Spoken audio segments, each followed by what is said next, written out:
High, আজকে আমি একটা বিষয় নিয়ে কথা বলতে আসছি। সেটা হচ্ছে নার্ভ রিলেটেড কীভাবে ঘরোয়া ঘরোয়া পদ্ধতিতে নার্ভকে আমরা ড্যামেজ থেকে বাঁচাতে পারি। সেটা হচ্ছে একটা আয়ুর্বেদিক মেডিসিন আছে, সেটা হচ্ছে ব্রাহ্মী।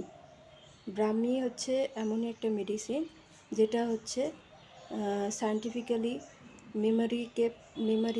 মেমারিকে ঠিক করতে পারে, মেমারি পাওয়ারটাকে ঠিক করে। তারপরে নার্ভ ট্রান্সমিশন করা যায়।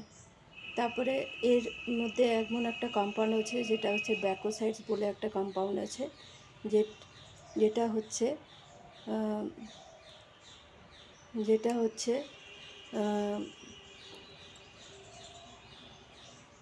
যেটা হচ্ছে নার্ভকে ড্যামেজ করতে বাধা দেয়, আর হচ্ছে অ্যাংজাইটি স্ট্রেস থেকে রিলিফ দেয়।